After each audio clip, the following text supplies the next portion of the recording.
welcome back to my channel. I'm really excited for today's video because it's one of those ones that just kind of popped into my head out of nowhere, and I thought I would share it with you guys. And a lot of you have asked me over the years how I spend quiet time with God or any certain books that I'm reading to help me in my faith. And so I thought today I would kind of combine those two topics and talk to you a little bit how I like to pray, how I spend quality time and quiet time with God to hear Him and talk to Him, and also some book recommendations that I have read or that I actually just purchased and I'm kind of working through right now to really help me to spend more time with God, more intentional time, learning about God and Jesus, learning about myself in relation to my faith. So that's kind of everything that this video is going to be about. So the first thing is prayer. Now, I am very big about you don't have to just pray. Like, obviously God wants us to pray and we should pray, but I think a lot of people get in the habit of only praying at these certain times that are kind of expected, like before bed or before a meal, which is great, and I do that. And I think it's important to pray with your family before you eat and pray with your kids before bed or something like that to kind of get them in the habit of doing it. But I'm also really big about praying whenever something comes into your mind. It doesn't mean you have to like stop everything you're doing and get down on your knees. It just means don't forget to talk to God throughout the day. Tell Him something. Thank Him for something. And the more you do it, the more you talk to Him throughout the day in these little tiny prayers and thoughts to God, it creates more of that time that you find yourself seeing God in your everyday life, if that makes sense. So definitely big about praying, all throughout the day, even if it's not like a long prayer, just a couple sentences or a thought that I had that I wanted to share with God. So I think that's important, and I think it's a really good habit to be in. Also, at nighttime, I have two bad habits, actually. One of them is kind of not my fault. The other one is my fault.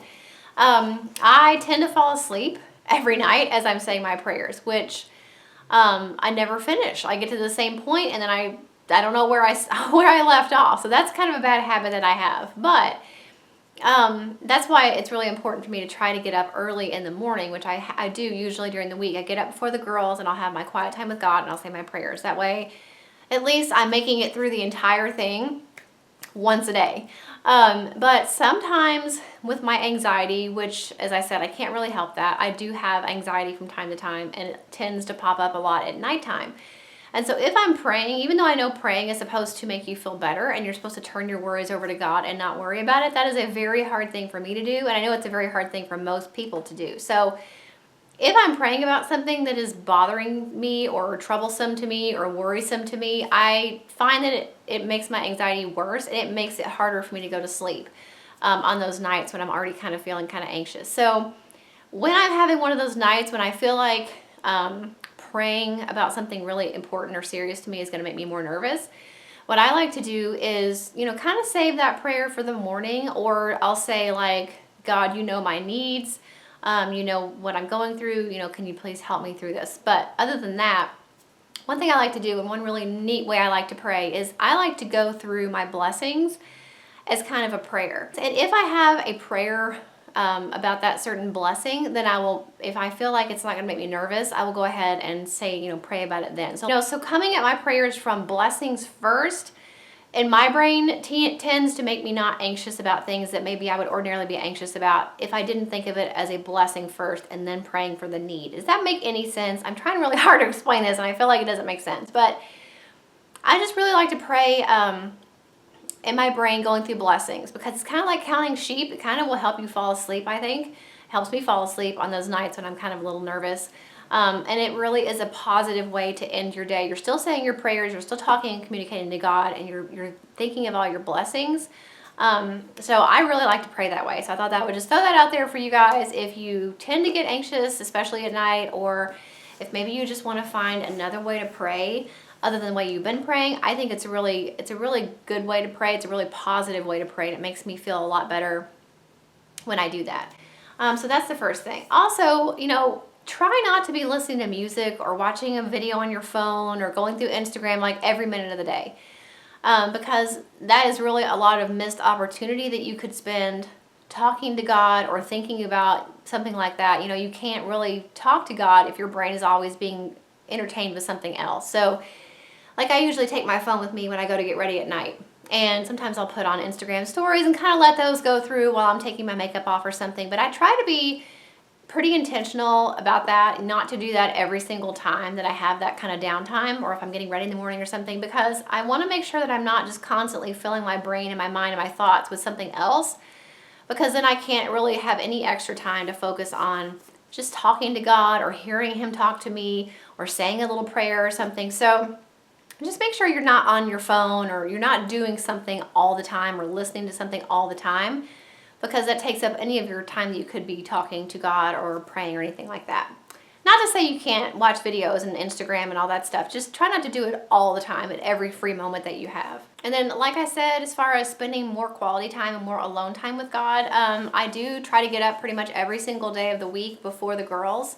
During the week, of course, we homeschool, so they usually get up anywhere between 8 and 9, and I try to get up at 7:20 or 7:30, so that gives me a little bit of time to kind of be up before anybody else is up. The house is quiet, and I will pray, I will read my devotional, and that has been a really good thing for me, and I've been doing that now for quite a while. So I didn't really have a devotional that I was liking to use in the morning. I was reading through some of the Daily Bread little books you can get at the church. I was reading through a Bible study that I found on YouTube, which that's a good thing to do too.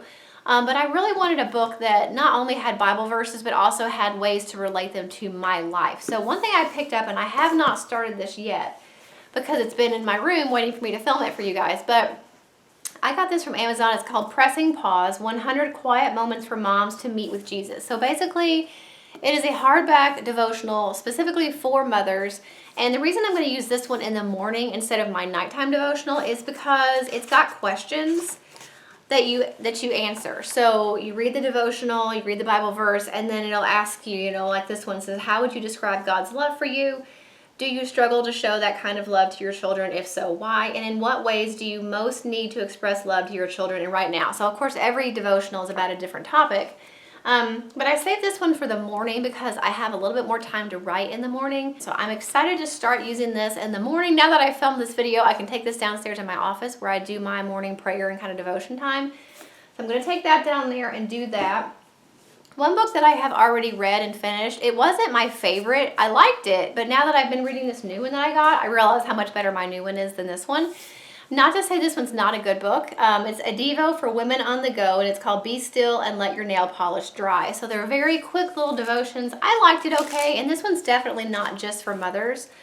So I'm actually planning on letting my oldest daughter, who is 14, read this just because, they're quick and short, and they're pertinent to pretty much anybody. And like I said, after I started the one that I just started, this one is not nearly as good, but it's still a good book. It's a quick one.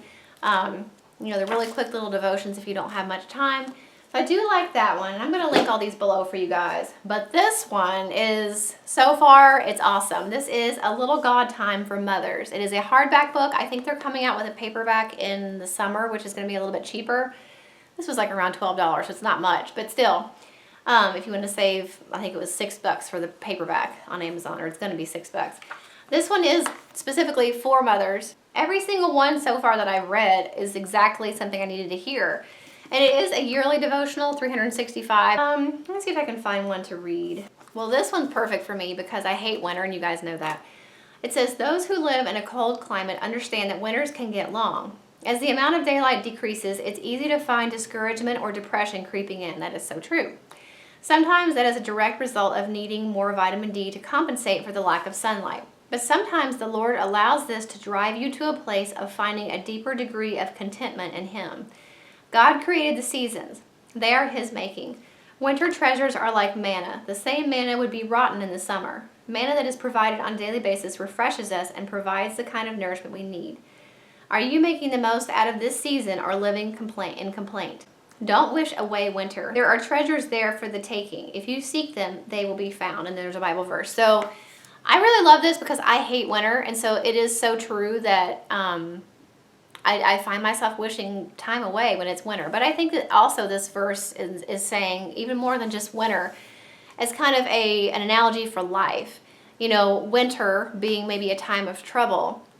God really uses those times of trouble to hopefully push us towards Him, not away from Him. And then that makes spring and summer, or good times, all the more sweet. So I think it's about winter and summer, but I think it's also about a little bit more. And there's so many good ones in here. So I don't know about the pressing pause because I haven't used it yet, but I highly, highly recommend this for any mother because the devotions are short, but they are so pertinent and perfect for all the things that mothers think and worry about. It's probably going to be in this book because I know all the ones I've read so far were right on what I think and what I worry about.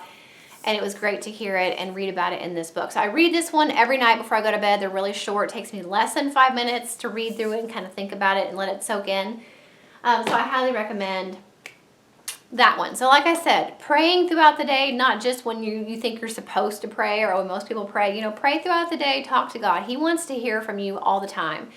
Whether it's asking him for something or just something you want to tell him, I think that really just helps to maintain that relationship. If you had a best friend that you never talked to, when you talk to them the next time, it would be kind of awkward. Maybe you wouldn't know what to say. But if you keep talking to them, texting them throughout the day or calling them, something like that, you keep that relationship up. And that's the same thing with your relationship with God. He wants to hear from you all throughout the day, not just when you think you're supposed to sit down and say like a formal prayer. So that's a big thing. And then spending time with God, whether that be in the morning or at night or both, whenever you can fit it in. Spending that little bit of time to read a devotional, to read a Bible verse, to go through, there's all kinds of apps you can get that, tell you different verses to read every single day. I just prefer books than I do using my phone. But, finding those ways to incorporate God into your everyday life, and I think you'll find it really helpful. I hope you guys enjoyed this video and it was helpful. I will have links for those books that I shared in the description box below for you guys. I really recommend the A Little Quiet Time with God for Mother's book. I think it's amazing and I can't wait to keep reading it. So I hope you guys enjoyed this video. Make sure if you did, you give it a thumbs up. Don't forget to subscribe if you're not already, and I'll see you in the next one. Bye.